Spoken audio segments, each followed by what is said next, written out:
You're listening to 772 Sports, a local Treasure Coast sports podcast highlighting everything from Little League to the NFL. Here are your hosts, Curtis Carpenter and Mike Higgins. All right, everybody, welcome to 772 Sports. This is the 11th episode of our podcast. I am Curtis Carpenter. I am on the line here with Mike Higgins. How are you this morning, Mike? Good, man. Ready to go. This is my favorite time of the week. Where I can't believe we're already in episode 11. It seems like it's flying by, man. It's getting more and more fun. I'm starting to kind of, you've kind of, not that you've shot a pod before, but you kind of have experience with this stuff. I'm starting to get a little more comfortable. So it's getting fun. Well, nobody's ever said I've been short of words. So, yeah, I'm always good. I'm always good to talk. Yeah. All right. So what do we have for the listeners today, Mike? So we got a professional golfer on, right? Yeah. I'm excited. We have a real guest. I'm excited about that, man. Yes. Yeah, real guest. I mean, not that Matt and Mickey Grudy weren't real guests, but you know. But they're not professional golfers, Mike. That's true. Yeah. That is true. So yeah, I'm excited about that. What else? We're going to do, obviously some college football talk. You're rolling through the bowl pick'em right now. Heck yeah, I am. We got NFL. We got a little bit of, I thought, like you said last week, we were going to try to be done with baseball, with MLB, but again, sucked us right back in. Yep. Yep. Got a little NBA and some NHL as well, right? Yeah, man. All right. College signing day for high school kids and also transfer. So it's good stuff. Awesome. Well, let's get started with a little high school talk. You ready? Let's do it. Here we go. Treasure Coast Chatter. All right, folks, this is the segment where we talk a little local high school sports. We call it Treasure Coast Chatter. We started this podcast when it was football season. We had a whole bunch of stuff to talk about, including other schools. But in all fairness, Mike and I, we are not experts on high school sports, even though it's a 772 Sports podcast. I will tell you, there are 4 sports in the winter that we like to look at: wrestling, weightlifting, soccer, and basketball. Mike, I don't know about you, but of those 4, I'm just a basketball fan. Do you know much about wrestling or weightlifting? I don't know that much about it. I don't, man. And it's like we brought up in the past, it is really hard to kind of get high school stats here. So while it does interest me, I don't really know much about it. I do follow basketball just because that seems to be the only thing we can get information on this time of year. But yeah, I'm interested in it, but I don't see much in the way of stats that we're able to report. Yeah, so Max Prep seems to be like the best way to get high school sports information. And even their stuff is kind of old sometimes, especially when it comes to some of the lesser known sports, I would say. I guess we have some info on soccer. I can give you some info on Vero. I believe they're 2-4-2. Again, according to Max Preps, that's the only resource I really have. They lost to Sebastian on 12-17, so they lost 4-1. So again, I'm just not super familiar with that sport in the high school aspect. They did beat St. Ed's the day before on 12-16, and then they tied right 2 days before that. So anyway, point I'm getting at is we've got a 2-4-2 record for Vero Beach High School's soccer team. The basketball team, I believe, is 1-1 since you last reported. So they're 2-6, 3-6. Yeah, but they went 1-1 this week, so they're like 3-6, I believe. They're 3-6, Gotcha. But they did win. They won. Basketball won. They beat Lake Gibson the other night. So that's good, right? I mean, I think they'll get it together. They normally have a pretty good basketball program. So I don't know why the slow start this year. Could be anything, but I'm excited to get out and see him in the new year. I know you have season tickets, so we're going to get out and watch a couple games. Oh yeah. Yeah, for sure. So they have a guy, he's the leading rebounder on the team, EJ White. Again, we know his name from the football team. He's a freshman. He's already getting offers from major D1 schools. He's averaging 7.5 rebounds a game on the basketball team. Again, according to Max Preps, this could all be wrong. But you want to talk a little bit about EJ White and his offers and who's offering him scholarships and stuff? So I think he's starting to get football offers from everybody. I know for a fact he's already gotten a Florida State offer, and I don't know what it is about Florida State, but they always seem to recruit Vero well. Well, we have great athletes. What more do you want? That's true. I wish that Miami would get a little more involved. They have had obviously players over the year with Pat Bethel, and people like that. Kenny Holmes. Kenny Holmes. Kenny Holmes. I mean, they've had a bunch. They have Jafari Harvey's on the team now, so they do get a bunch from there. But Florida State's doing a good job with recognizing these guys early. And if I had to walk out there, other than the kid, and I apologize, I can't remember his name, but he committed to Illinois yesterday. He's number 85. Is a bit. I mean, he's got to be 6'5", 6'6". He's going to have to play tight end, I think, for Vero. But he committed to Illinois yesterday. EJ White has the most college ready looking as far as, what you would think in a college athlete as far as build and how he runs, and he can run, throw. He does it all, man. He sticks out when he's on the field.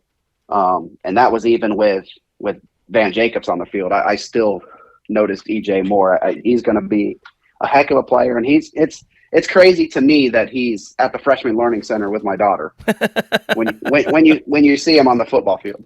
I just looked it up. It's not like I had this crystal ball in my mind, but the kid you're talking about that's going to Illinois is Nathan Gwynn.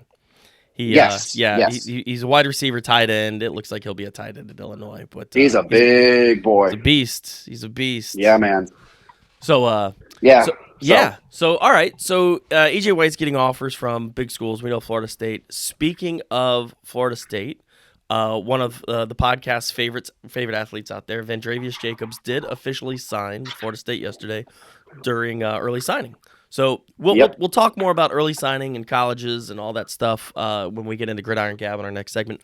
But yeah, it's official, and so I'm excited because not only am I a Van Jacobs fan, but as you know, I'm a big Florida State fan. So yeah, congrats Van, and congrats Florida State, and I can't wait to see this kid on the field, man. Yeah, man, being a local kid, it's going to give me – I don't need a reason to watch Florida State. I love college football. I don't miss much, especially the Florida teams, but I will definitely watch some Florida State with them on the squad, with him on the squad. So I'm excited to see where he goes with that. I'd love to get him on the pod before he goes. I do kind of have some connections there where I might be able to get him on, so that would be cool to talk to. We'll just hit him up on Twitter. And by the way, if you're not following us on Twitter, it's @772sports. But yeah, we ought to be able to get Jacobs on here. Come on. I think so. Yeah. Yeah. All right. Well, we'll see what we can do. That's it. All right. Cool. Anything else from the Treasure Coast for Treasure Coast chatter? Anything through the holidays? I don't think so, man. Again, no? I'm baseball cranks up right after the holidays. I'm excited to get there. I'm excited to see if you're going to call some games this year. I hope so. We're trying. Yeah, I'm good to go. Awesome. Hear you and Birdie, man. It's awesome. We have a lot of fun with it, so we'll see if we can do it this year. But before we go on Treasure Coast Chatter, we do have a special guest. Again, LPGA professional from Vero Beach, Jackie Stoelting is going to be joining us in our next segment. So you ready to ready to talk, Jackie? Yeah, man. I'm excited. Let's get that going. Awesome. All right. Well, here she is. All right, everybody. We are very honored to have LPGA Tour professional Jackie Stoelting on the line. How are you today, Jackie? Great. Thanks for having me. Yeah, no, we're super stoked. We've only had guests on once or twice before, I think. And so we've made this big leap from like amateur high school football guys that kind of watch it to like professional golfers now. I think next we're going to have like the president or somebody on. I think next week. But yeah, no, we're super happy to have you on. The way that this all started to get you on was we had the Grapefruit Pro-Am last week, and you got to play in that. But before that, I want you to give the listeners kind of a little background on your career. How'd you become a professional? Well, I started playing golf when I was probably 4 years old. Both my parents played growing up, so they took my younger brothers and I to the golf course, mostly Stanridge. I grew up right here in Vero, and they just always made it a family thing, and we had a lot of fun, and never really took it seriously until probably high school. My mom was the high school golf coach, and my freshman year, I could not break 100 for 18 holes, and then by the time my senior year, I was breaking par consistently and got a college scholarship. So you're calling Mike and I freshman high school golfers because we can't break 100 either. hey, there's lessons for that too. Oh, okay, good to know. So then it progressed from there. Maybe I could play in college, so I got a scholarship to Florida Southern College, which is in Lakeland, Florida.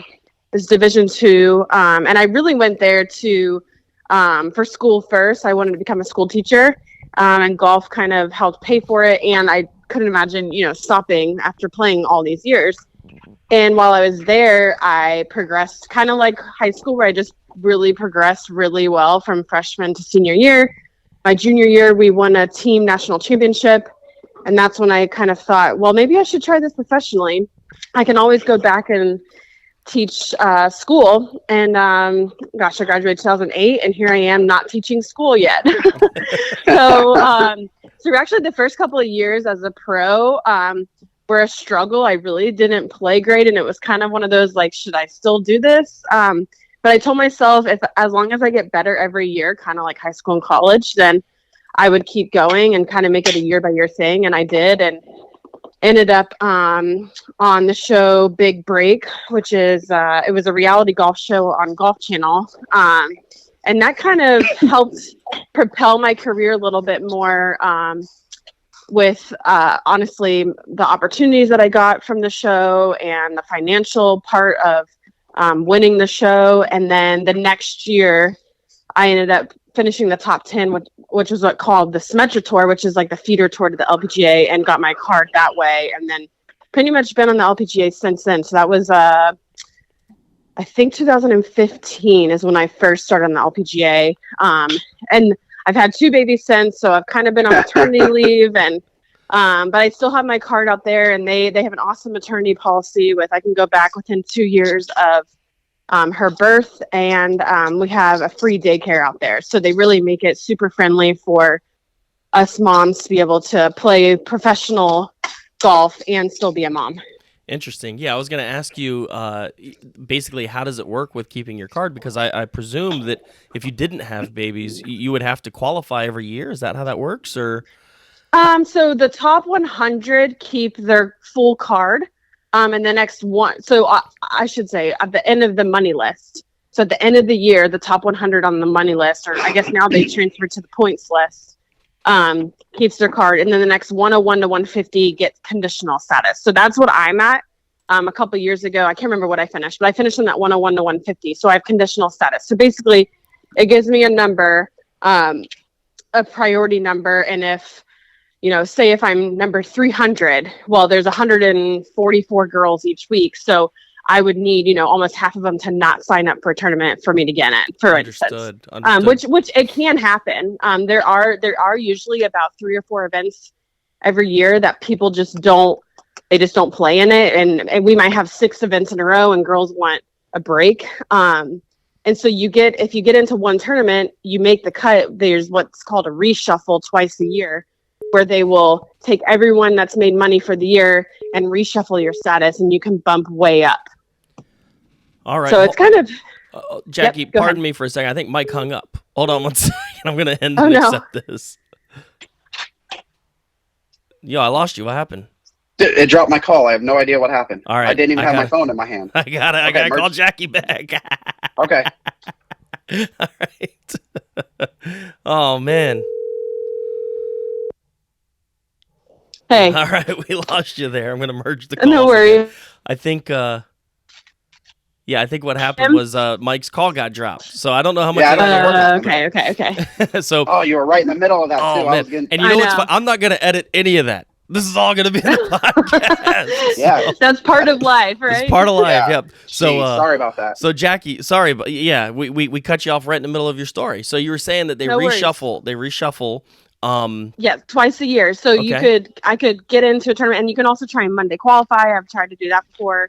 So I could theoretically get into one tournament the first half of the year, or first really third of the year, make the cut, and then reshuffle way up to get better status. Got it. So there's a lot of ways to do it. So 2 years ago, I think I got, I finished the year in that 101 to 150, and I really didn't want to go back to what's called Q school. Right. It's 2 grueling weeks. I've done it before. It's a lot of money, a lot of time, a lot of stress. And it will, if you finish well, you can get better status. But I knew at that point, I already had Barron. We wanted to have another kid. And I've been doing it for so long that I'm kind of in the transition of not doing this full time and being a mom and being home more, and actually teaching a little bit golf lessons, not school. So I try and give a little bit of lessons out at Meadowood, where my husband's a head pro. So between him and I, we try and give lessons to help people's golf game get better. Like Mike and I, we probably need to go hang out at Meadowood a little bit, Mike. What do you think? I need to, for sure. So you've been a pro for, I don't know, give or take 7-8 years, something like that, and you finally. Go ahead. No, well, correct me. Since 2009, so oh gosh, a little more than a decade. Yeah, gotcha. yeah. Okay, so you've been on the LPGA tour since 2015. Yes, but there's pro since status. 2015, exactly. Got it. Yeah. So for about 12 years now, 12 or 13. Yes. Which makes the statement even bigger, is you finally, as what I would say is the most successful golfer to come out of this area, you finally got an invitation to play in the Grapefruit Pro-Am, which is held at Vero Beach Country Club every year. And again, it's a Pro-Am, so there's pros and there's amateurs. And, I mean, they've had some huge names out there. Jordan Spieth's played out there. John Daly's played out. I mean, I think he just played out there. But, they've got big names that are playing in this. And you got an invitation, and you actually got to play last week. Yeah, it was awesome. I've been asked before, but it just hasn't worked out for me to play. And finally this year, they called me 2 weeks before the event. And keep in mind, I had a baby 3 months ago and haven't picked up a club. So it was an opportunity that I saw a bigger picture in it of, you know what, who cares what I shoot? It's an opportunity for me to play and be the first female to play. And I played all the way in the tips with the boys. So I got to play with 3 members at my club, and we had an awesome time. It was beautiful weather. And next year I will make sure I practice well in advance now that I know about it. So talk a little bit about the prestige of the Grapefruit Pro-Am and why that is such a big deal, especially for somebody from Vero to play in it. Yeah, it's a lot of history. Like you said, there's been John Daly and Jordan Spieth. Kenny Perry plays every single year. Ken Duke. And so, there's been a lot of names, and I feel like, like you said, one of the most successful female, probably the most successful female professional golfer from our area.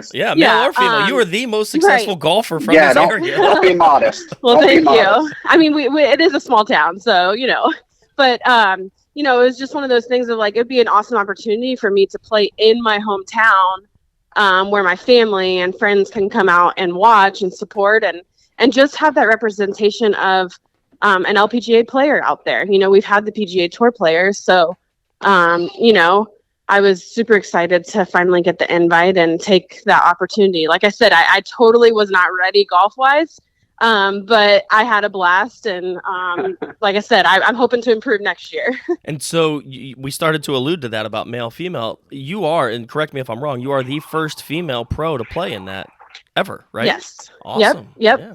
So hopefully glass that ceiling's starts getting broken. Yeah. Exactly. Yeah, I had a couple of ladies that came out to watch and thanked me for being there and breaking that glass ceiling, and that's why I said yes, because I knew that there was a bigger picture to it. It wasn't just about me getting to play golf. I could have easily said no. It's I've got 2 little babies, and it's a lot. I haven't practiced and all that, but I really saw the bigger picture of it, of an opportunity. So hopefully, we'll have more females in the future out there. And like I said, we can play from the back tees with the big boys. So out there, it's not that long of a golf course. It's actually very standard to what I play on LPGA. So it is shorter for the guys, I would say. There's about 4 holes that are a little long for me, but good thing is I have a good short game. No, that's awesome. And again, we've talked about this on the podcast before about about you getting the invite, about you playing, and about you getting on. So super happy to have you. I know Mike's got some technical golf questions. He's trying to break 100, Jackie. So help this guy out.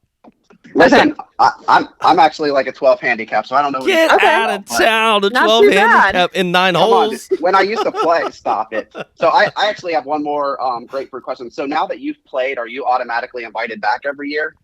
That's a great question. I don't know. I'm assuming. I've been told in the past that once you're in, you're in. So that's what I feel heard, like so. once I've been invited now, that it would be hard for them to not be able to invite me next year. So hopefully.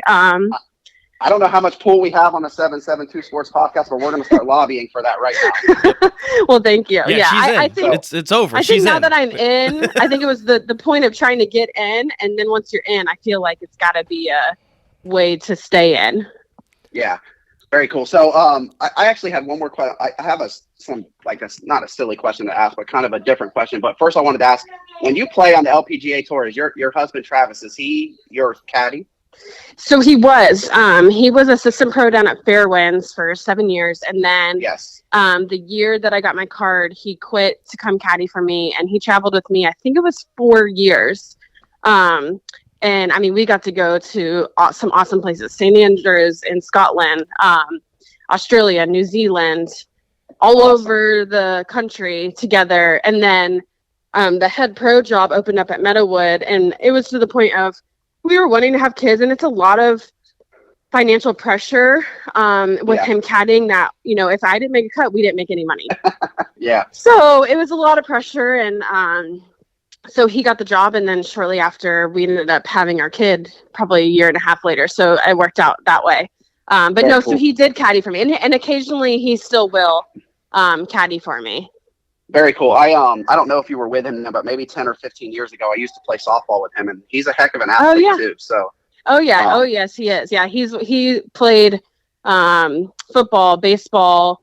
What else did he play? All growing up. So he's definitely an athlete. So our kids have a chance.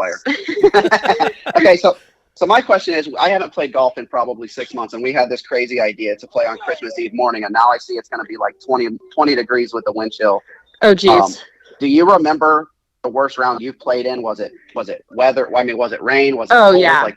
I've played in everything. I've played in freezing cold weather to where I've had to wear probably 4 layers and had to take off a layer to be able to actually swing. I've actually seen snow on the ground on a golf course, like very little bit of snow. I guess kind of like frost too. Right. My biggest suggestion in the cold weather is to get hot hands and start them up early. And also don't leave your clubs in your car overnight, because then the grips will be really cold and they will be hard to hold the next morning. Look at them tips. So the next part that I had to that question, do you prefer, I think I know the answer to this, but you would prefer to play in the heat rather than the cold, right? It's just 100%. Oh yeah, 100%. Well, the ball goes farther too in the heat. But being from Florida, I 100% prefer the heat than the cold. You can always put an umbrella up and wet your face a little bit if you need to, and drink a lot of water versus the cold. Man, it's so hard to swing when it's cold out. All right, so that's cool. And my last question is, Curtis and I kind of did a little research on this. You played golf in Australia before, right? Yes. Okay, cool. So what was the maybe the coolest tournament or the coolest course you played at overseas? Ooh. Well, Did you say you played St. Andrews? I did not play St. Andrews. I played the Castle course at St. Andrews, which I think it was really cool. It was right on the edge of like a cliff. And pretty much every single hole, you could see the water, and the castle in St. Andrews, like the town. So my goal when I play was probably one of the coolest. Yeah, my goal is to not see the water, because if I see it, there's probably going to be a ball in it. Yeah. Yeah. Golf is super mental, and if you think about the water, your ball's probably going to go in the water. that plays. I mean, that's accurate. Yes. That's definitely true. If you're trying to avoid that water, you're going to hit it in there. Yep, absolutely. So. And I will say the other cool thing was in Australia, I played, I think 2 or 3 times over there. I think 3 times. And some of the courses had actually kangaroo hanging out. I was going to ask that. That was pretty cool. That was my question. Yeah, it's kind of like their deer over there. So like for us, when we see deer on a golf course, which really isn't common in Florida, but I've played up north where there can be deer running on the golf course. It's kind of like that there, where there can just be kangaroo hanging out. That's pretty cool. Yeah, that's all I had, Curtis. All right. Well, again, I wanted to bring Jackie on because it gives our podcast prestige now that we've had a professional golfer on. And, I expect, like I said, a senator, a president, or somebody to be on next week now that we're making that trajectory up. High hopes. Yeah, we're getting there. And I did want to talk to you about the Grapefruit Pro-Am because, again, it is a really, really cool event. I'm super proud of you and happy that they've invited you. And we're going to make sure that this is a perpetual thing. I mean, you're going to be playing in this for the next 50 years. I hope so. And, and we just can't thank you enough for coming on the podcast and sharing your story with us. Thanks so much for having me, guys. Awesome. All right. Thank you. Everybody, Jackie Stoelting. Again, we want to thank Jackie for coming on. We've never had a professional anything on this podcast before. So, again, thank you, Jackie, for coming on. And, Mike, you ready to talk a little college football? Yeah, man, my favorite part of the day. Let's do it. All right, here we go. 772 Sports is brought to you by Vero Beach Social Media, your local digital marketing agency. From Facebook advertising to graphic design to podcast production, Vero Beach Social Media has you covered. Contact them today at 772-999-6636 or visit VeroBeachSocialMedia.com. College football Gridiron Gab. All right, everybody, this is Mike's favorite segment of the podcast. It is Gridiron Gab, where we're talking a little college football. We have some bowl games going on. I think we've had 13 that have been played so far. And also, we want to talk, I guess we'll start with early signing period. Mike, this is your thing. I don't follow recruiting. I couldn't tell you the difference between a 4-star and a 4-square. What's going on with early signing? Who's doing what? So early signing happened yesterday, and it's actually a 3-day event. So they signed through tomorrow, but most of the kids signed yesterday. It was a good day, man. You know, Miami is making a move on the recruiting trail. I think they were 3rd. Let me just look. I did download a graphic yesterday that has where sort of everybody finished. I think in the ACC, overall, Miami finished 3rd. Florida State was 18, according to ESPN, which is that's really good classes. All right. I'm super interested in how Florida State didn't have the, you expect them to probably be a top 12 or top 10 team as far as recruiting goes. But I think that Mike Norvell has really sort of switched up the philosophy there, where he wants to hit the portal hard. Man, and I think that's partly because they've had a ton of guys come over in the portal. Yeah, man. I was just looking at it yesterday. The tight end Bell from South Carolina was like the number 7 guy in the portal, and Florida State got him. And they got a guy from UTEP, an offensive lineman. I mean, they're getting guys left. It's like these kids that are going to play for Florida State next year are like, they all have college experience. Yeah, and it's good. And, I think part of that is how the last coach, who was the last coach was Willie Taggart. Willie Taggart. He left the cupboards kind of bare there, right? So he's had to go to the portal to get his guys, and it's cool to see. Like it's cool to see how different programs are running things, and he's having to get extra portal guys to kind of offset what the last regime did. And it's the same thing that Miami's going through now. Miami had the number 3 class in the country, so they had a good recruiting class, but they've also had 5 or 6 transfers already commit, and Mario said yesterday he's looking for at least 5 or 6 more at least. So the new age of college football, man, is super crazy. I don't know that I love the way it's like the wild, wild west with the transfer stuff, but it is very interesting to see the way different schools do it. Yeah, it's just it's interesting because back in the day when you recruited, you brought these high school seniors in, and then you had usually a year or 2 before they were a factor on the field. So now you have the recruiting and the portal, where it's like a team, like look at Colorado. Colorado had 1 win last year. They could hypothetically come out this year and win 9 games next year. Like that just What did you see that they got Travis Hunter? Well, I told you that. I mean, I knew that a week ago that he said he was going to. Well, he officially announced it yesterday. He did this thing on social media where he said, once I get to 100,000 subscribers, get out of my town. YouTube channel. This guy wants to be an influencer. Come on, dog. He was getting blasted, man. Everybody's ridiculous. Like, "You're going to Colorado. What are we doing?" So, I knew it. I announced Colorado. It was reported like a week ago. But what I'm getting at, I mean, so Travis Hunter goes to Colorado, and all these other guys are going to Colorado, and it's like that just doesn't traditionally happen. I know that there are exceptions to the rule, but like now the potential for your really, really bad college team to be really, really good in one season, there's high potential there. There's high likelihood for that. It's wild, man. It's like you said, it's wild, wild west. And so, going all the way back to the genesis of this conversation, which was Mike Norvell, the way that he's doing things is he's like, listen, there's a potential, there's a potential to bring guys in that have experience that are good already. Do that.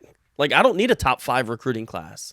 I could take a top 20 recruiting class and get flips. You guys have the kid Burst, right? That he was a transfer in, right? And he was an absolute stud. He's an NFL pick. Yeah. I think whether he leaves this year or stays another year and goes out next year, he's a legit first day NFL guy. Yeah, but I mean, that's and you guys got him in the transfer portal. Yeah, I mean that's a great example. Mike, you're dying over there, buddy. You okay? Oh man, got something in my throat. But All right, we're good. I got a drink. I'm all ready right. to. So I'm gonna battle through it. any other early signing information that we need to know? Anything big happening? No, I mean just to cover the other, kind of cover the top schools in Florida. Florida, I think, finished 11, so it was Miami 3, Florida 11, Florida State 18, and they could have jockeyed up or down a spot since then, depending on what's happened. And then UCF actually stole a couple of players from Florida State yesterday, which was pretty weird to see. UCF flipped a couple guys, and yeah. So they're trying to make some noise. They're never going to be the big three, even though they want to be. But I thought that was interesting. I mean, they got a 4-star kid, and I was looking for his name, and I can't find it now. But that was crazy. Well, now that they're in the Big 12, I don't know. Does that play now? Now that UCF's in the Big 12, like, is there potential for them to be on the same level? They start that this year? I think so. Coming up? Yeah, it's on the field. I mean, although they do have fake things on the field too, like a national championship and other stuff. So maybe it's not for real. But I mean, they painted it on the field, so they all get participation trophies. That's how that school runs.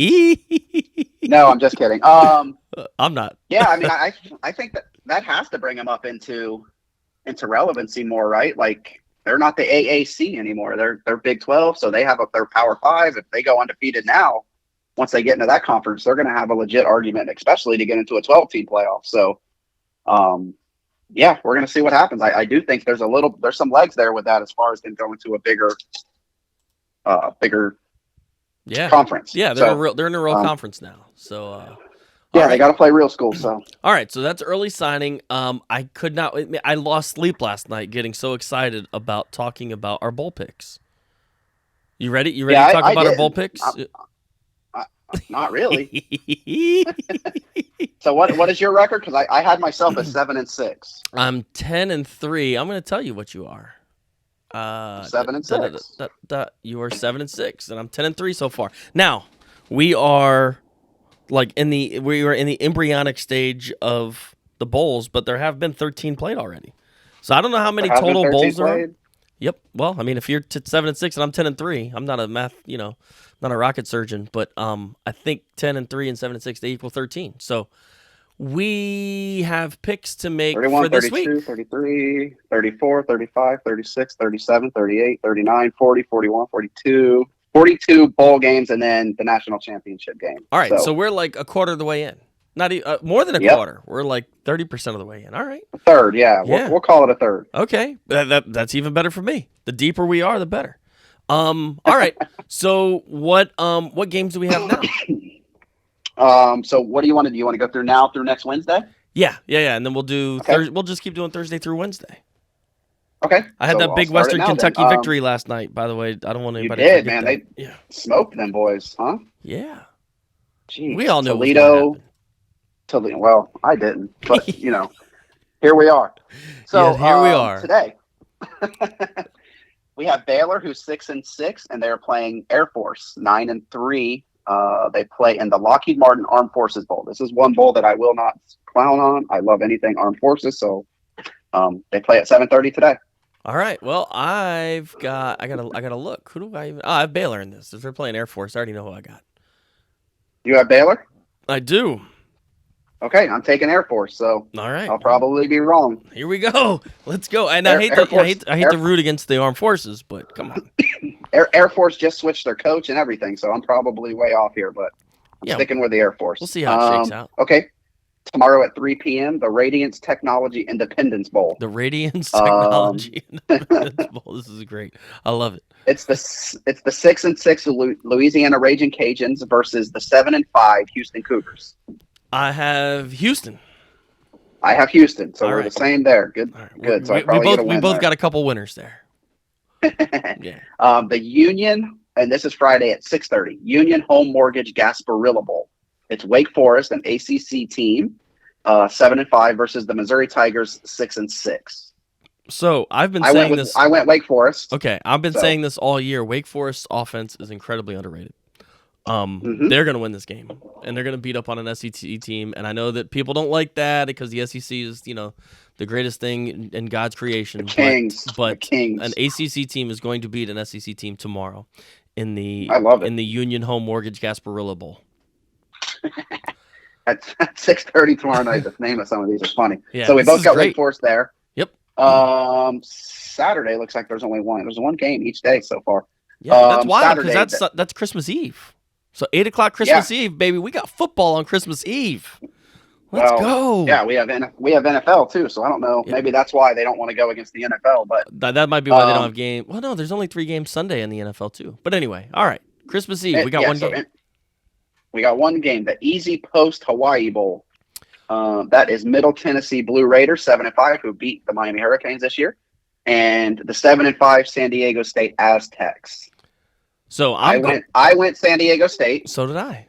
Look at that. So is this just because you have a hatred for Middle Tennessee State? It is. That's absolutely what it is. They both have the same record. Probably off logic, I should pick Middle Tennessee State since they beat some D1 teams this year, but that's okay. I'm going whatever you go, so I don't get too far behind. Well, I've already made my picks, so I think I know. Oh, okay. So have I. The Quick Lane Bowl. Hold on. It's only called the Quick Lane Bowl. There's not 17 words. Quick Lane Bowl. That's okay. All we got. Quick Lane Bowl. All right. Monday, 12/26 at 2:30 p.m. That is New Mexico State, who's 6-6 against Bowling Green, who is also 6-6. I got New Mexico State. I got Bowling Green. Yes. The Falcons coming out. The Falcons coming out hot. Yep, Bowling Green Falcons. And there's one game a lot of these days, which is nuts. So we're gonna have a lot of games to pick next week. Yeah, but then I like it. Tuesday the 27th, there's like 4 games. This doesn't make any sense. Yep, Mike, who's coming up with Tuesday. Who's doing this? I don't know. It ain't me, but all right. This is maybe the smallest bowl, the Camilla Bowl. Camilla Bowl. That's it. There's not eight names to it. Yeah. Camellia. Georgia Southern Eagles 6-6 at the Buffalo Bulls 6-6. I went with Buffalo. I don't know why. I went with Georgia Southern because I've been to their campus before, and that's it. That's literally the only reason why I picked them. It's got a nice campus, right? Yeah. Yeah, I've seen that campus. I don't remember if I watched a baseball game on that campus, but it seemed like they had a nice campus. Okay. The Serve Pro First Responders Bowl. This is the 6-6 Memphis Tigers versus the 6-6 Utah State Aggies. I went Memphis because I like Penny Hardaway. I went Memphis because I think they're better, and I do love Penny Hardaway. So that's good logic. There you go. I'm gonna start picking these games by colors. It can't be any worse, right? I mean, Olivia beat us in some football picks this year, and so I'm figuring if a 1.5-year-old can beat an adult male in picks, maybe it's just time to start picking colors or whatever. I don't know, or letting her pick for you. Yeah. Okay. The Ticket Smarter Birmingham Bowl. This is at 6:45 on Tuesday. This is Coastal Carolina, 9-3 versus the East Carolina Pirates, 7-5. I took Coastal Carolina. I actually think they're a really good team. They are somebody I've seen this year. They did lose their quarterback, Grayson McCall. He's going to a Power 5 school, but I don't know if he's playing in the bowl game. I would think not, but that's it. Coastal Carolina versus East Carolina. This is a battle of the lesser-known Carolinas. I went with Coastal Carolina because I've heard you talk about Coastal Carolina. That's why I picked them. Yeah, they have a good quarterback. He's transferring to a bigger school. I don't remember who he's going to, but he's already been picked up. I can't remember by who, but yeah, he's a stud. So I don't think they have him, but I think the rest of the team is pretty good. So I think they were ranked at one point this year too. Yeah. So they've got a good all-around team. Okay, Tuesday at 10:15 p.m. You'll be sleeping. I'll be asleep. I'll watch the recap. Wisconsin Badgers 6-6 versus Oklahoma State Cowboys at 7-5. I took Oklahoma State. I don't think Wisconsin is very good this year. But yeah, I took Oklahoma State as well. I took Oklahoma State too. So yeah, we got the same there. Perfect. Now Wednesday, we have a couple games on Wednesday too, so that's good. We have the military. Go ahead. No, I was just gonna say I'm not very happy about this next game that you're about to talk about. The Military Bowl presented by Parathon. Yeah, I don't want either of these teams to win. UCF Knights 9-4 versus the Duke Blue Devils 8-4. I did take UCF. I think they're the better team. Yeah, I did too. So you're making our good buddy Adam Sharzan happy. Man, no.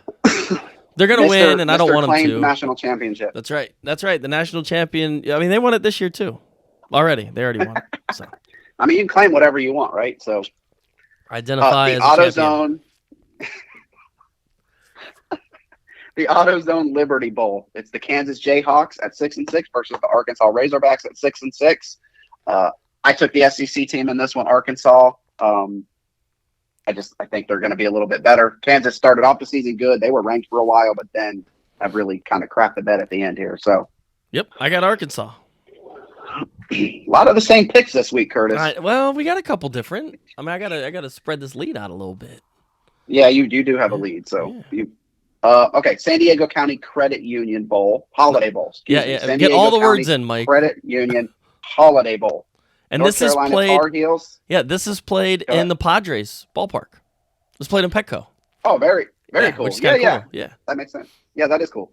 I hate the Padres, but that's a cool stat. Yeah. North Carolina Tar Heels 9-4 at the Oregon Ducks, who are ranked number 15 at the moment at 9-3. I have Oregon big. North Carolina didn't impress me this year. They beat us, but that's not that impressive. I mean, everybody did, right? Middle Tennessee State, North Carolina, Florida State. Easy. I got the Ducks. I got the Ducks too. So we both have Oregon on that one. Very cool. Yep, Oregon's they're actually a good team. They had a killer signing day yesterday, man. They flipped like 3-4 stars and got an extra 5 stars. So, I read something somewhere that there were some kids from USC that flipped to Oregon, and I was kind of surprised by that because Oregon was not. I mean, USC was like on the fringe of a playoff, and Oregon. Not that Oregon was bad, but I mean, USC was on the fringe of a playoff, and they got the Heisman Trophy winner, and guys are leaving Lincoln Riley to go to Oregon. I just was very surprised by that. Well, that's NIL deal. So Nike. Nike has a very good NIL program, as you would expect for them to. And it's 2 or 3 former executives from Nike that run their NIL deal. I believe so. 100% There's going to be an issue with that.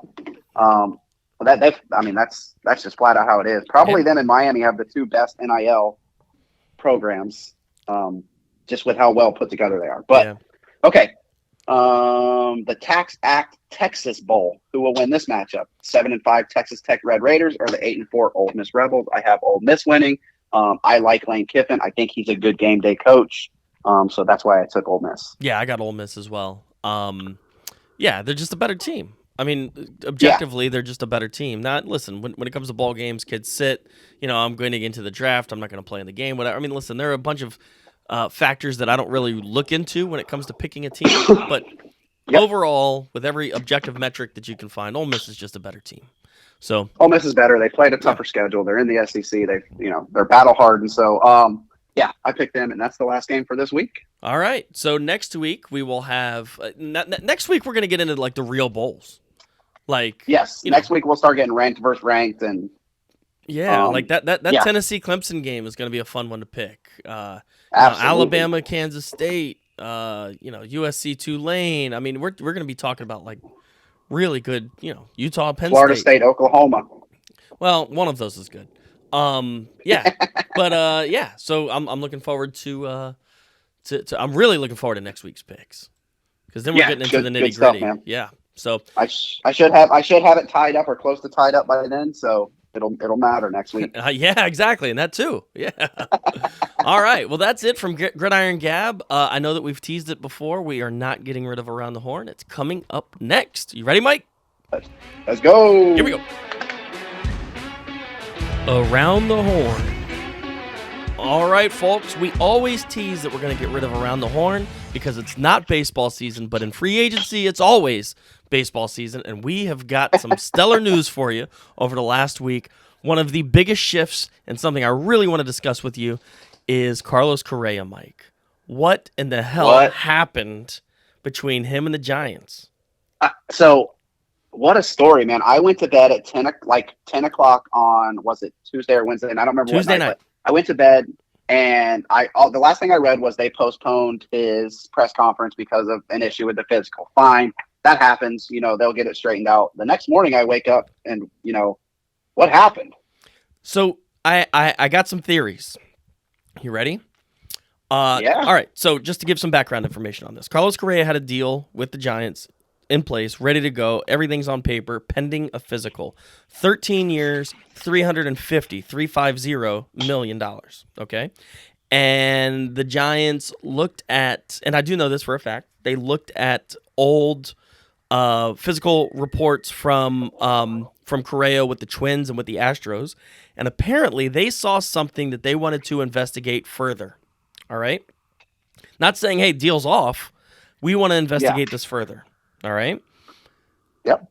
Next thing you know, Carlos Correa, in a matter of hours, signs a deal for $35 million less with the Mets. So now it's 13 years, $315 million. Now, I don't know if he was on the phone and he didn't hear the 315 and he thought it was 350 or what happened, but they lost $35 million by not letting the Giants investigate this further. So here's what happens. Okay. Again, this is inside baseball, no pun intended. So when you are a free agent and you are negotiating with a team, that team, there are no HIPAA laws when it comes to this. That team has the rights to look at any physical reports, anything that the previous the previous teams you've played for have on record. Yep. Okay, they investigate those, and if they have questions about it, they check you out. They'll do an MRI. They'll bring you to some specialists. They'll get this because, again, they're investing a lot of money in you. Again, all the Giants wanted to do was investigate whatever they saw further. The Giants didn't say deals off the table. I think the Mets made a huge screw up. I think this might be a catastrophic deal for the Mets because if the Giants wanted to investigate this further and Correa didn't want them to, right, and he just in a matter of a few hours said, "Fine, I'll take $35 million less." You don't do that unless there's something wrong. Right, something you don't want somebody to see. Exactly. I think this might go down as one of the worst major league deals in the history of baseball. And listen, I've been wrong before on this stuff, but 13 years to a guy that's probably got a physical issue, that's a problem. That's a big problem. So, kudos to the Giants for asking for more. Again, I hate the Giants, but kudos to them. It's kind of funny they missed out on Judge and Correa. They both thought they had him. Yeah, they're a little bit. Boy. Yeah, man, that's crazy. But yeah, so that's my theory on this. But Mike, why would you take $35 million less unless there's something wrong with you? Yeah, I mean, I kind of line up with you on that. I've never been more glad that something didn't work out because I did not want to have to see him for the next 10 years in our division games. But yeah, I'm with you on that. There has to be something, unless he just felt disrespected that the Giants did that. But with that much money on the table, hey man, you can disrespect me all you want for $35 million. Yeah, that's absolutely. Golly. Yeah. So, yeah, that's crazy. Again, I'm glad he's not in the Dodgers division. But Mets have spent some money this offseason, so they're gonna. Yeah, they've spent over $800 million in free agency. The Mets have spent this year. Cumulative for all their deals. Yeah, between Verlander and Correa and the Japanese guys they signed and Brandon Nimmo and all of these guys that they brought in, $800 million. So Steve Cohen is like, hey, I'm spending. Let's go. He is doing it. Holy cow, man! I mean, I don't know how many billions this guy has, but most of his money's going to the Mets. So maybe he's just going to file for bankruptcy and not pay anybody. Hey, that would be something interesting. Yeah. So yeah, I wanted to talk about that. The other thing I want to talk about was, and we alluded to this in the last podcast, is where will Dansby Swanson sign? And right when we got done with the podcast, it was like 5 minutes after we published it, he signed with the Cubs. He's got a 7-year, $177 million deal. Mike's call dropped again. All right, Mike, we got to call you back, buddy. All right, Mike, we're back. My phone's never dropped a call. Yep, and this is too. Yep. Well, we're still chatting about Dansby Swanson, so I don't know how much you heard, but 7 years, $177 million. What do you think about that? Is that a good deal? I think it's a great deal, man. I'd love to have the Dodgers pay that. That seems like I don't know. That seems like they're getting a steal to me. So what I found really interesting, I started digging into this contract a little bit. It's really, really interesting how the Cubs did this. So his first year, 2023, he's only making $13 million. Okay. Then next year it goes to $25 million. And then for 3 years, he makes $27 million. and then the last 2 he makes 26. I just found that a little interesting. Like, save. I guess maybe save a little money on the front end. I don't know. I think they're usually when teams do this, it's because they're trying to get under a luxury tax threshold. I don't know where the Cubs stand, but I don't think they have a lot of money out there right now for this year. So are they expecting to sign more? Like, I would do it the other way around. Like, you want to pay the guy a lot if you're not if you're not at risk of if you're not at risk of surpassing the luxury tax threshold. I agree with that. I would say that we're in Dansby Swanson's best years now. Right. So now you're going to pay he's going to get paid. Yeah, $26 million his last 2 years of his contract. I don't know, what is he, 30? So yeah, 28, 30, something like that. Yeah. So he'll be I don't know. That just didn't make a lot of sense to me. I just found it interesting. Seems backwards to me as well. So yeah. I would rather owe him less on the end of that contract than the beginning, but yeah. Well, again, he's 28. All right. So at 34 and 35, he'll be making $26 million, but at 28, he's making 13.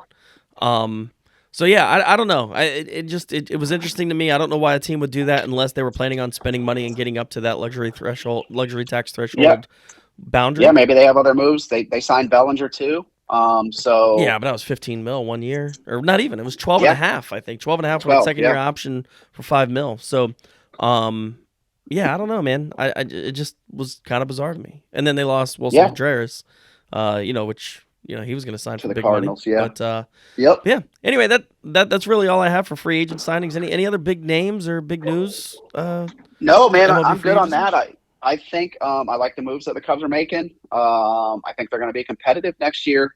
They need some pitching, but yeah, I'm with you. That's all I had for this week. Don't know that this will be our last one. There's still some good free agents out there.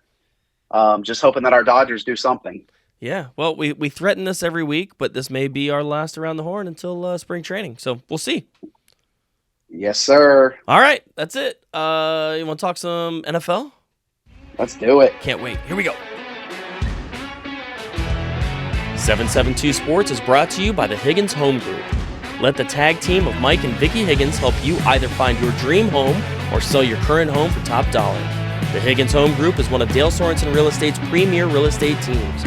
Give them a call at 772-532-8148. Next up, Chalk Talk. All right, folks, this is Chalk Talk. It's our NFL segment. It's my favorite. It's still my favorite. We're almost into the playoffs, Mike. We're almost there. You sort of feel like we're in the playoffs now, right? With having to win, lose. We're not officially in the playoffs, but right now is kind of like playoff time. You know what I mean? Like teams have to win to make it. So this is the best time of year, man. I love this part of the football season. So yeah, I'm with you. So I have 4 topics I want to talk about. I'm sure you've got a couple. But last week, I said that the Dolphins have a 1-game lead on the Jets and the Patriots, and that they were all going to be tied at the end of this week because the Jets were going to beat the Lions and the Patriots were going to beat the Raiders. I was wrong, Mike. Yeah. The Jets lost to the Lions, which is wild to me, and the Patriots lost in what might be the worst loss in NFL history. If you missed it, the game is tied. Clock's running out. They run the ball just in the game. Guy runs down the sideline. It looks like he's got a little break. And all of a sudden he starts lateraling it back. And then the next guy throws it back. And Chandler Jones basically intercepts the ball in a backward lateral. Wild. And runs in for a touchdown to win the game. It is the worst loss I've ever seen. So wild. Good. Curtis, I'm watching that game going, what the hell did I just see? So my wife and daughter were sitting next to me, and I went, "Oh my God," really loud, and my daughter started crying, and my wife was like, "What happened?" And I'm like, "The craziest play I've ever seen just happened right in front of my eyes." Yeah. So I had to explain it to her, and then when she watched the replay, she was like, "Yeah, it was kind of wild." So if my wife was like, "Yeah, it's a crazy play," then trust me, it's a crazy play. Again, we're talking about playoffs and getting into the playoffs. Are the Jets and the Patriots pretty much out now, or are they still kind of in it, but not really? Well, I mean, I think right now that Yeah, Miami's the last playoff team at the moment. So they've actually, even though they lost, the other two losing as well. Because if the Jets would have won, they would have leapfrogged Miami, and Miami would have been out. Right. But if the Patriots won, Miami would still be ahead of them because they have the tiebreaker. So, yeah, man, I think that they might be done. So I love that there are no more bye weeks. Every team's playing. So Miami's got Green Bay this week. Well, actually, no, we'll get into pick'ems. I'm not going to start asking you now who's going to win what and all that. But yeah, it looks like that Patriots loss may prevent them from making playoffs because they got to play Cincy this week. They play Cincy this week, and just so we're on the same page, and the Jets and Jags play tonight. So that's right. I like the Jags there, man, a lot. Yeah, so New England is in trouble because then they got to play the Dolphins next week.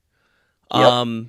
And then I don't know who they play week 18. I haven't looked that up, but they play Buffalo, right. So they might not win a game. So. They might not win another game this year. That is crazy. Yeah. And the Jets and Jags, I'll tell you what, the Jaguars have gotten really good really fast.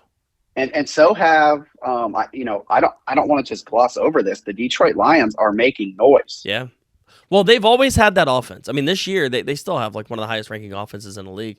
Their defense finally decided to stop the other team, and I think that's kind of helped them. Yeah. I will say, let's see. Last week was what week? Last week was 15, week 15. Right? Yep, this is week 15. There's a couple other losses that there's a couple other. Let's just recap kind of last week. The Giants winning that game against the Redskins was huge. The Commanders, excuse me. They'll always. I cannot get used to saying Commanders. I know the R words. So yeah. So yeah, that there was were some huge. bad calls there. There were some bad calls.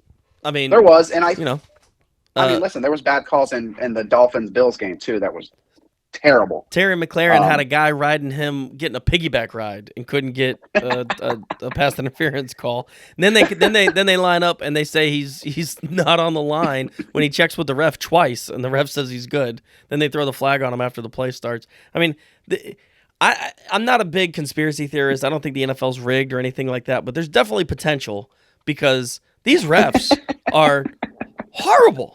These my 12-year-old could call a better game than a lot of these refs. I don't get it. Yeah. I don't understand.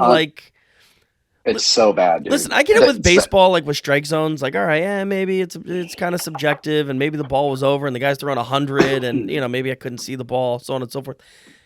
If a guy's riding you like a backpack and the ball's not there, that's interference. Dude. The roughing the passer calls have gotten ridiculous. Oh my God, that too. Like you literally can't touch a quarterback right now. Like you literally can't touch them without a risk of a roughing a passer. It's insane, man. They have got to fix this. They're gonna lose viewers. I hate to say it. The NFL's like, I love the NFL, but like they're gonna start losing viewers if they cannot fix this problem. Roger Goodell, the only commissioner in the history of the world that's worse than Roger Goodell is Rob Manfred. But Goodell, like you've got to fix this. Like you've got to fix it. By the way, Rob Manfred might be one of the worst people on the planet. Just for their like top 5 like worst people on the planet is like him, and then like I don't know the next guy that you would think should be number 1. Rob Manfred's the worst, and then like number 3 is Goodell. But Goodell, you got to get him on the pod. Yeah. Can we get him on the pod? We're working on it. I'm going to write a letter to the commissioner's office. But anyway, back to football and Goodell. You got to fix these referee issues, man. They are just horrible.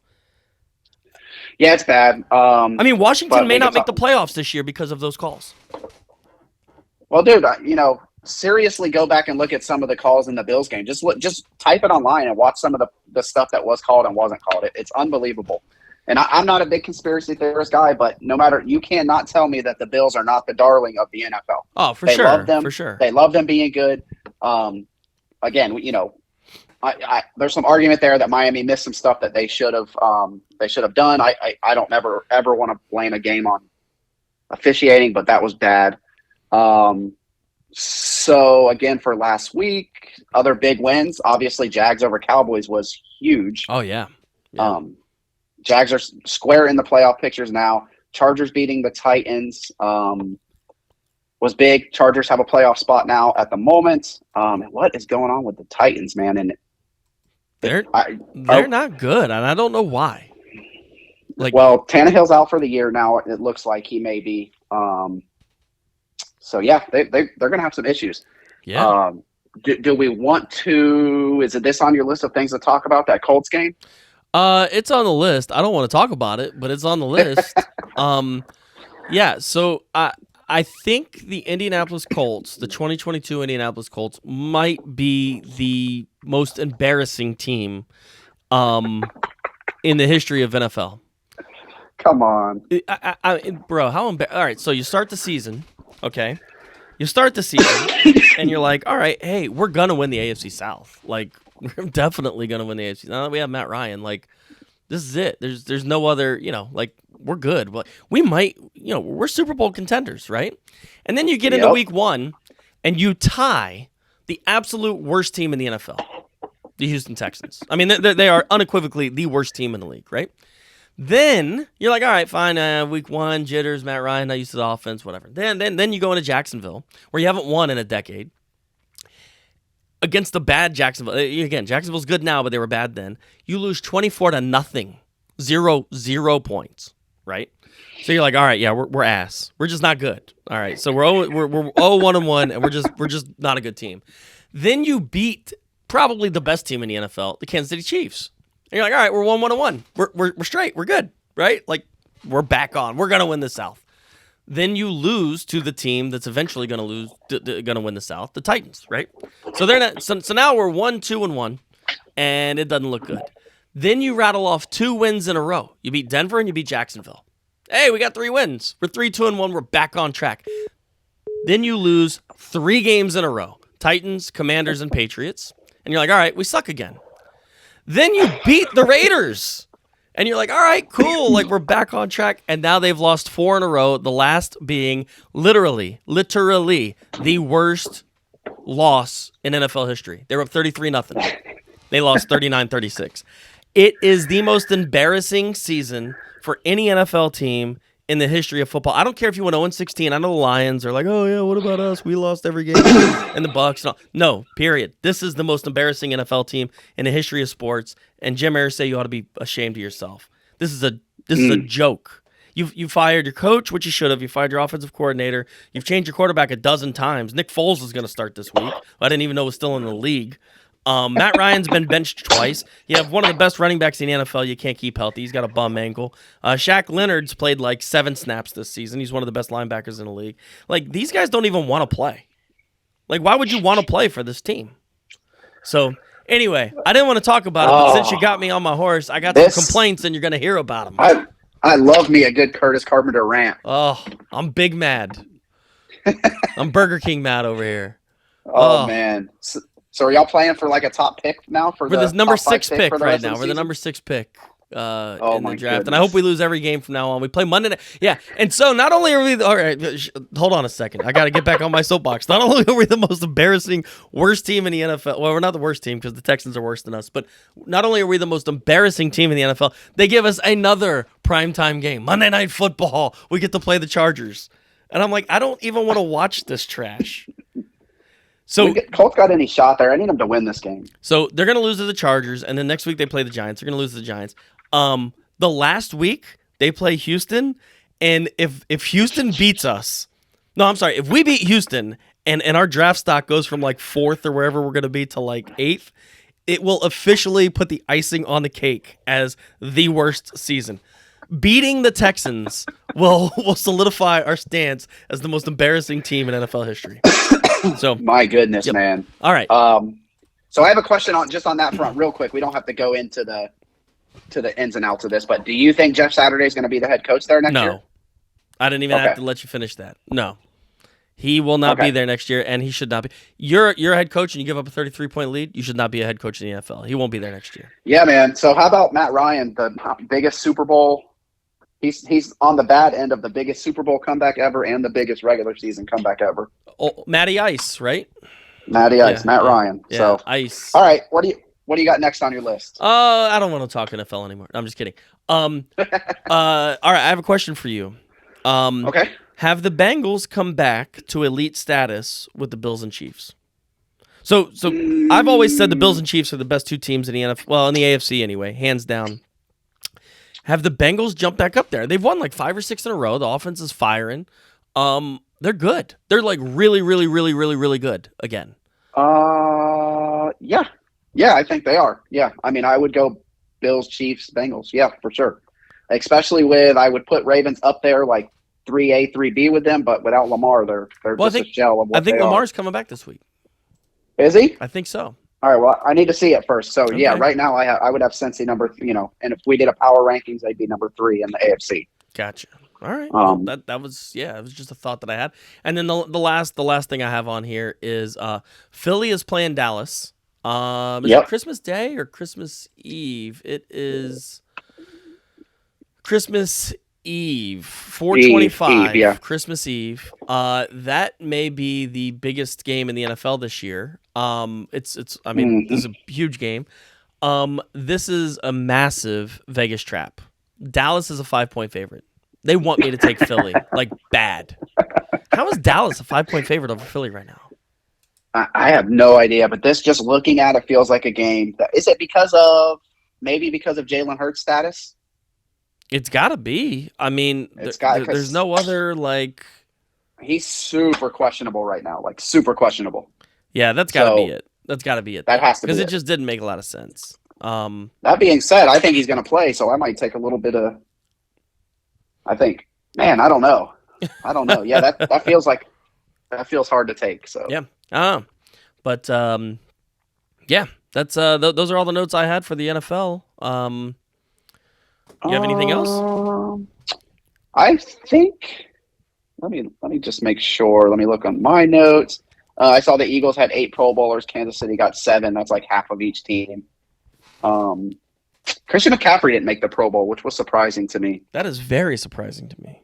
But I don't even look at the Pro Bowl anymore. I mean, like, did you see the thing with Washington where Ron Rivera got to tell the guy that he was making the team? Yeah, that was cool. That was pretty cool. Yeah, that was really neat. I mean, that guy was like bawling his eyes out.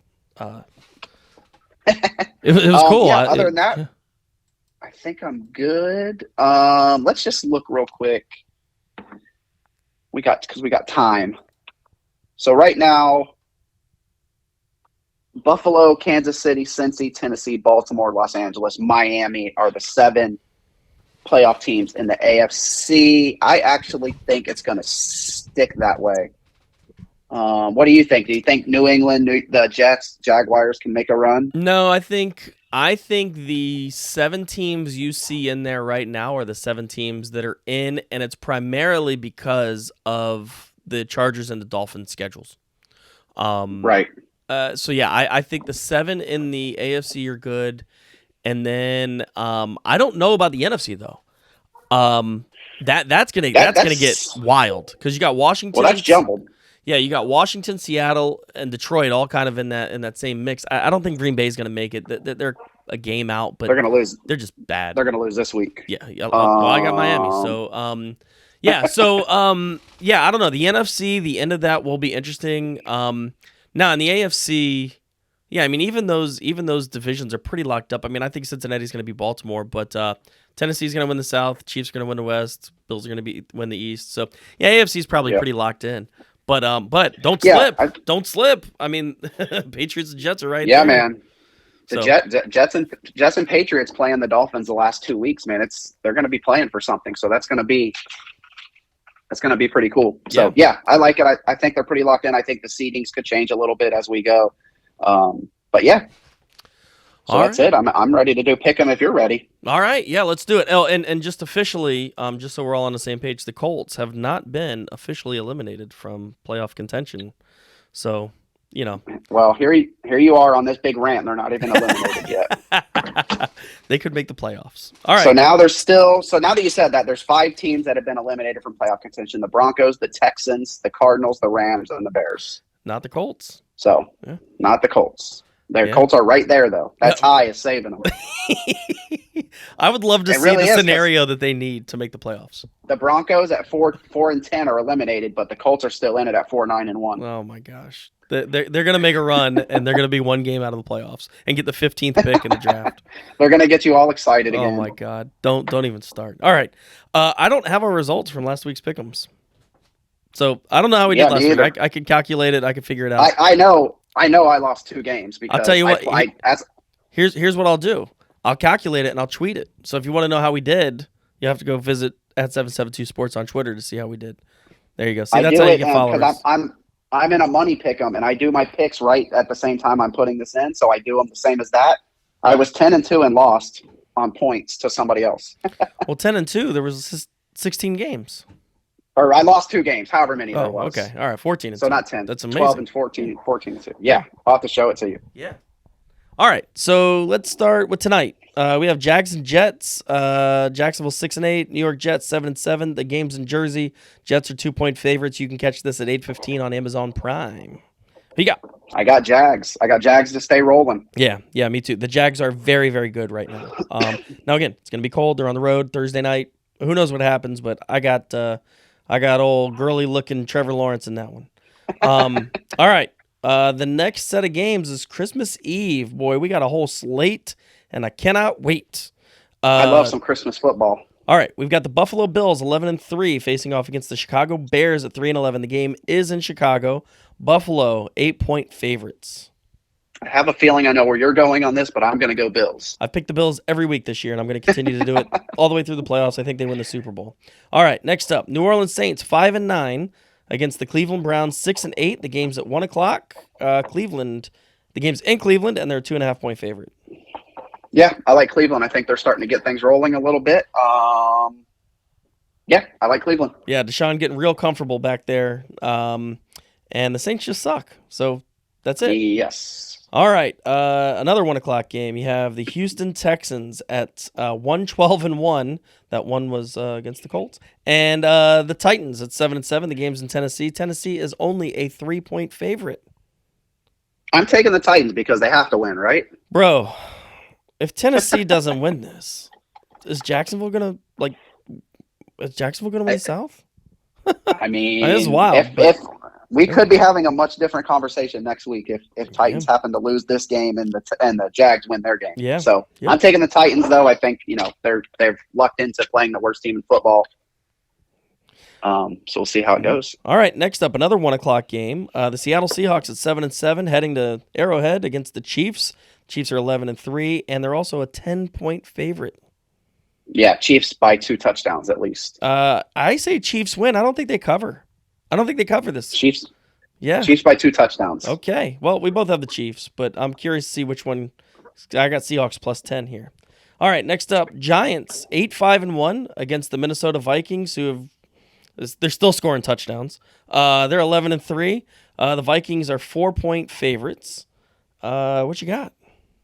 I'm gonna take the Vikings. I think 4 is actually a really good line spread for that. So I think maybe Vikings by a field goal. Yeah, I like that they're at home. And again, I don't know if coming back from 33 points down and winning a game get you amped up, or if you're like, holy cow, like how are we down 33 points? I don't know what happens there, but I'm going to take the Vikings. Next up, Bengals 10-4, heading to Foxborough to play the Patriots, who are 7-7. Cincinnati, the 3-point road favorite. Cincy big. Yeah. Cincy's going to help Miami this week.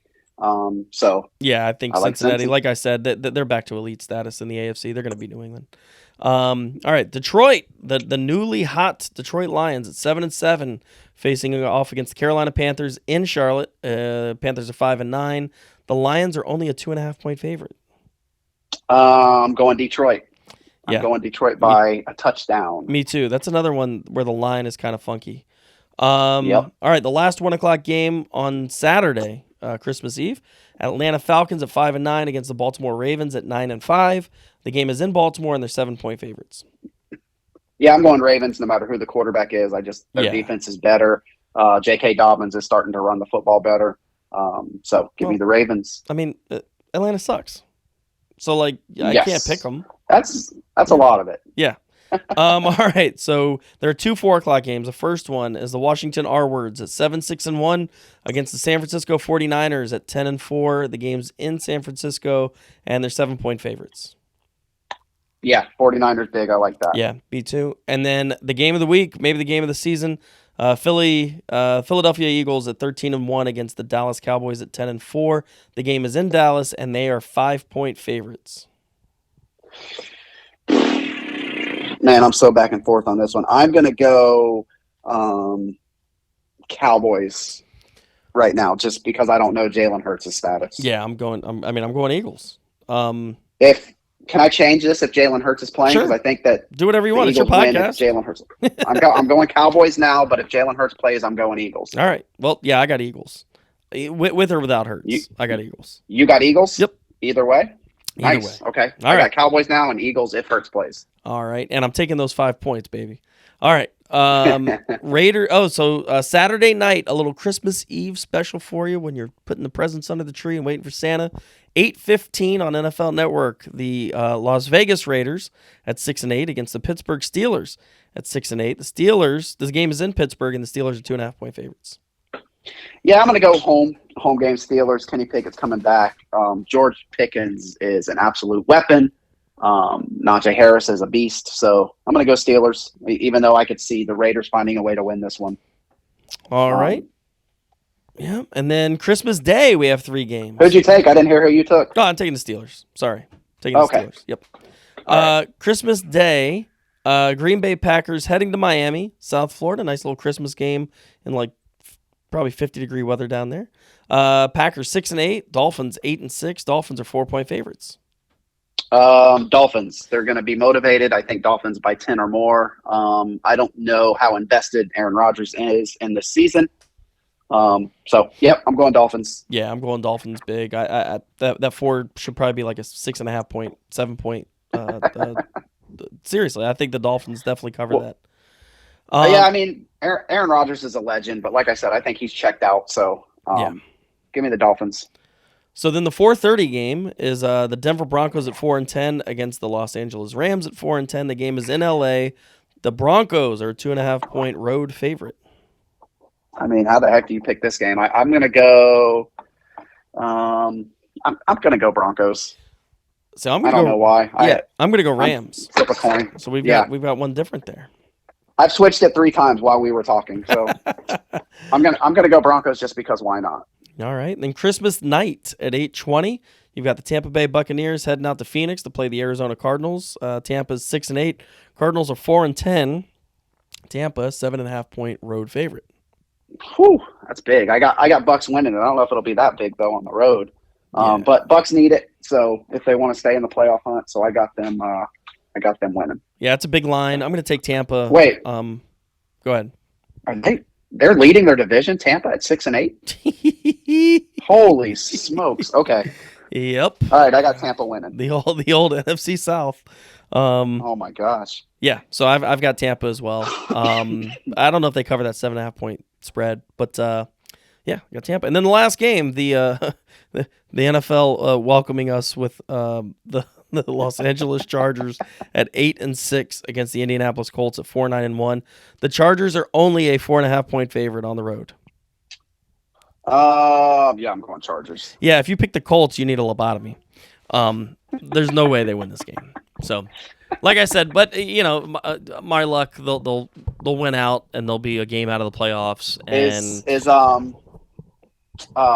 what Jonathan Taylor's out for the year, right? Yep. They're sitting them for the rest of the year. Nick Foles is starting. Okay, yeah, I'm definitely going Chargers. Ought to be real interesting. So, all right. So those are our pick'ems, and I think that's probably it for. That's all I got, brother. Yeah, for Gridiron Gab. Or, I'm sorry, Chalk Talk. Boy. Chalk Talk, yeah. All right. So, you want to talk a little NBA? Let's do it. Hall of Fame nominees came out. Let's talk about it. Let's go. Here we go. Double Drivel. All right. We're ready for a little NBA talk. This is Double Drivel. Mike, I want to talk to you about these Hall of Fame nominees. You ready?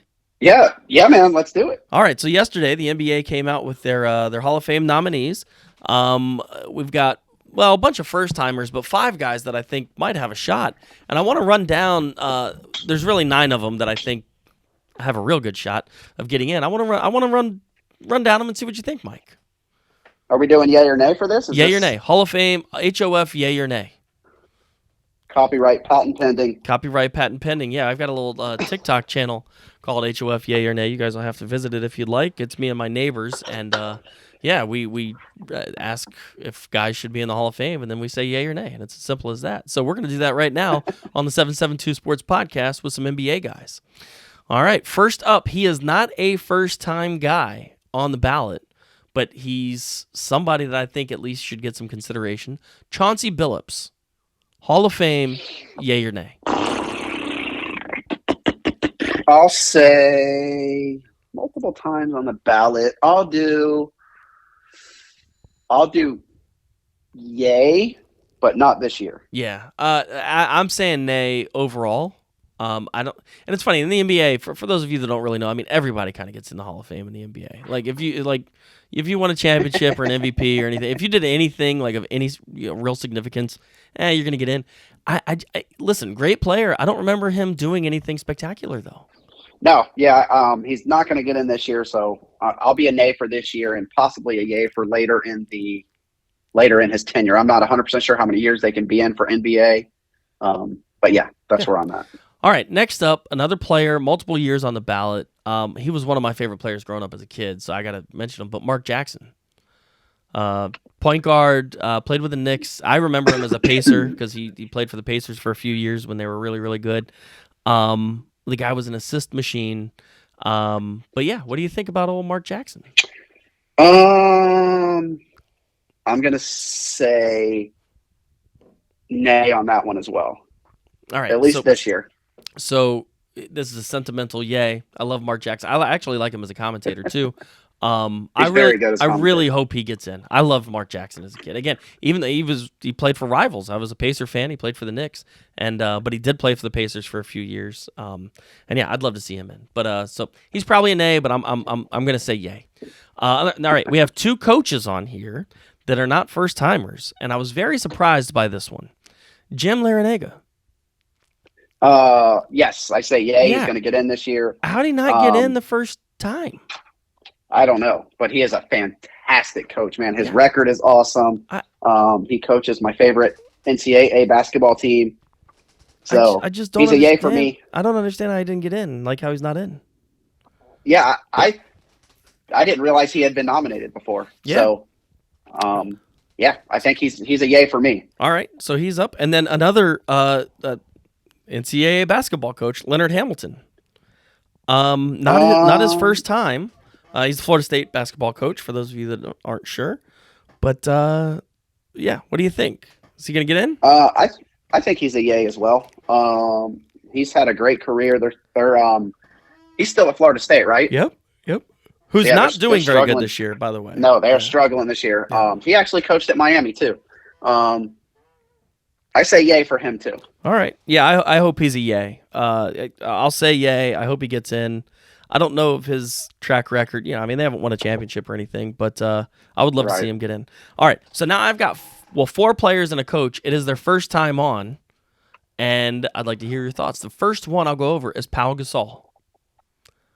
Yay. I say yay. He won a bunch of championships. He's a good player, man. So dude, I think he's a yay. He was a beast.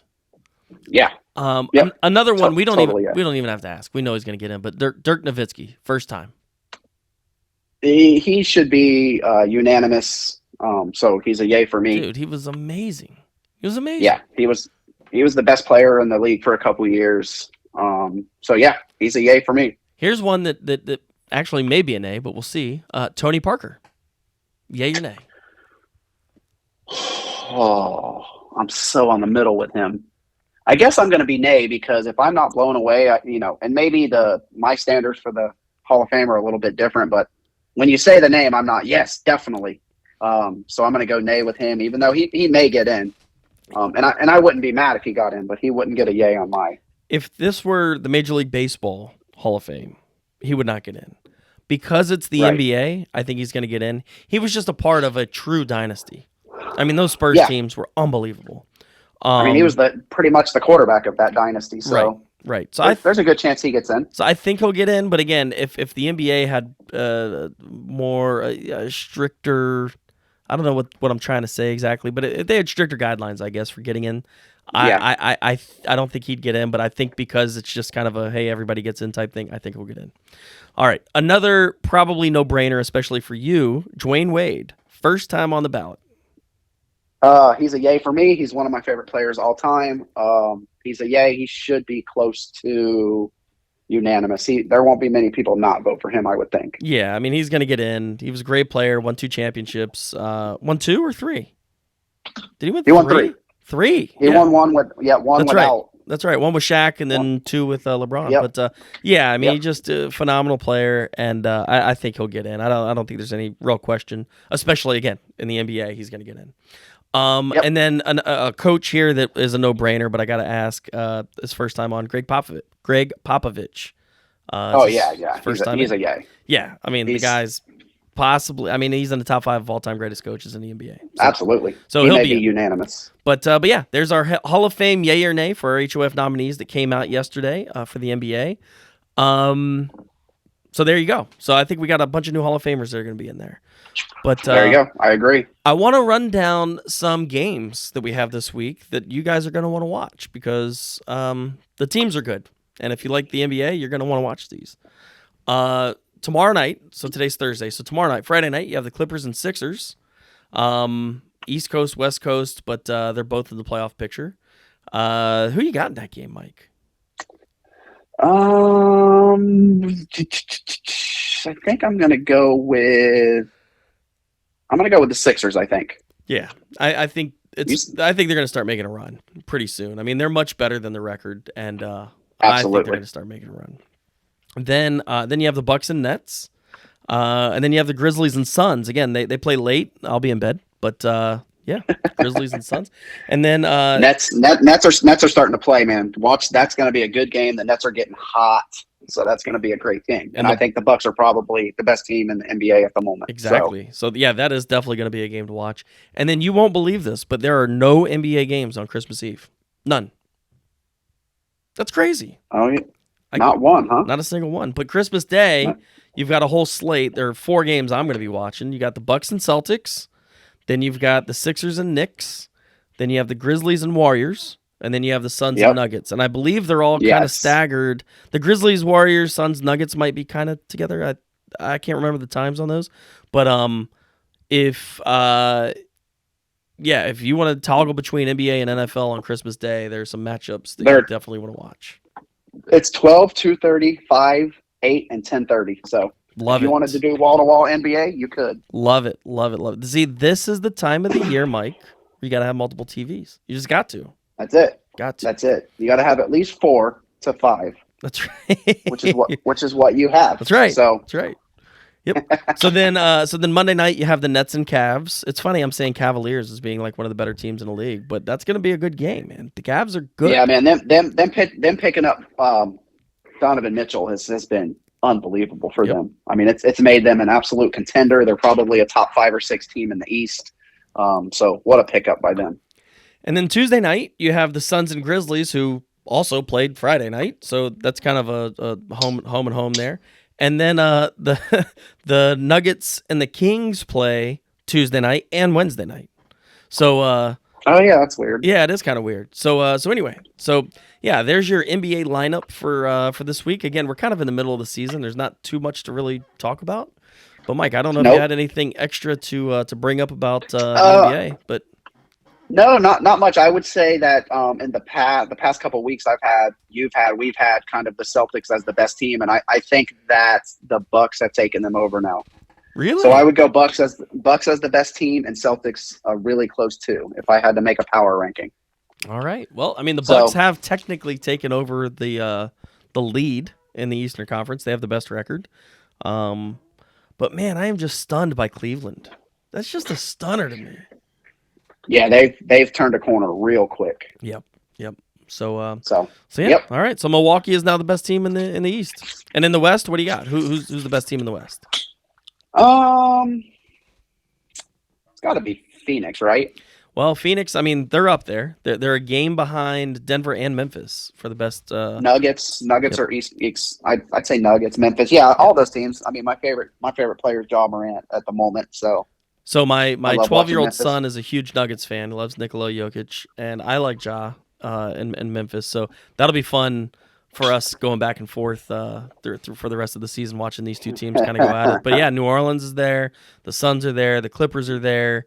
I mean, the Kings. I mean, they're all within 2 games. And then even Portland and Utah. I mean, listen, there's just a lot of really good teams in the West right now. yeah, But I agree with you that Milwaukee and Boston and maybe Cleveland are just, the 3. But Brooklyn, like you said, is making a run. So yeah, Brooklyn's making a run. Yeah, so we'll see. Again, we're in the middle of the season. I think we're 30, 35 games, somewhere like that, into an 82-game season. So we're almost halfway there. But yeah, that's all I got for Double Drivel. That's it. Anything else, Mike? That's it, brother. All right, time to go to your favorite segment. You ready? NHL, man. I'm learning. Little hockey talk. Here we go. Let's do it. Power play. All right, folks, this is our hockey talk. We call it Power Play. It's Mike's favorite subject. I mean, he knows more about the NHL than anything in the entire world. I love me some hockey. Yeah, right. Couple of just points I want to bring up again. In the NHL, we're about halfway into an 80-game season, 82-game season, so not really that much to talk about, but I want to talk about the Carolina Hurricanes, Mike. They're 9-0-1 in their last 10 games, and they took over New Jersey in the standings, which is kind of crazy because we looked at New Jersey as one of the best teams in the league. But Carolina, man, they have just been on a run. Again, they've won 6 in a row. They're 9-0-1, and they are in the lead in the Metropolitan Division in the Eastern Conference. So, wanted to talk about that. Any thoughts on that, Mike? I mean, I don't care what sport you play or how much you know about it. If you see a team winning 6 games in a row, that's impressive. And to take over first, they're 9-0-1 in their last 10. So yeah, that's crazy. That's crazy. They're hot. And then 2 other teams, 46 points.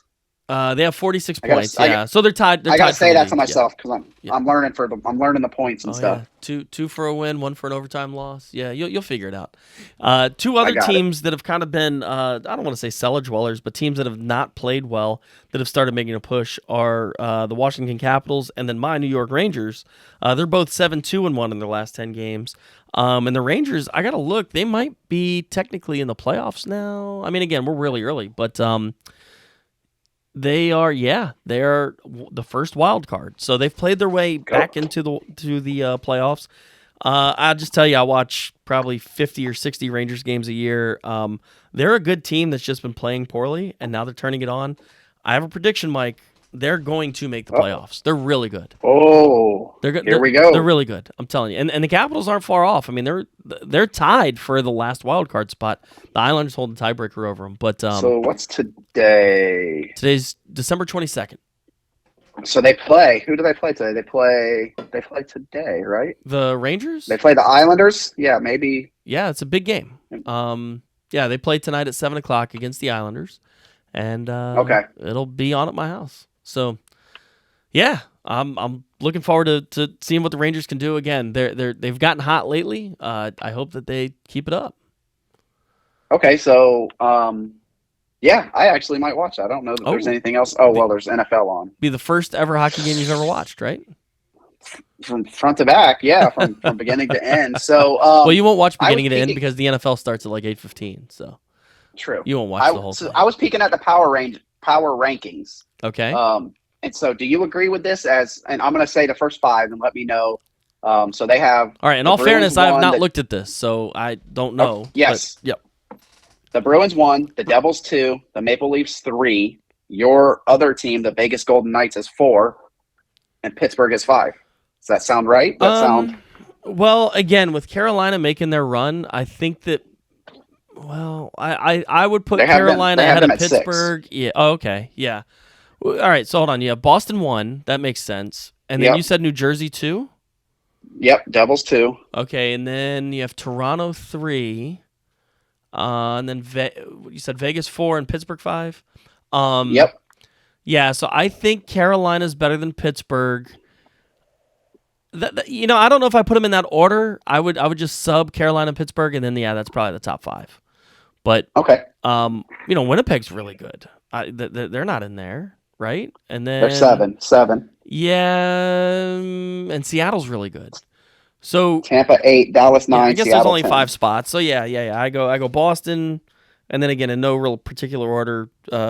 You said Toronto, Devils, Vegas, and then Vegas Carolina. Yeah, but Gotcha. Boston is the best team in the league, hands down.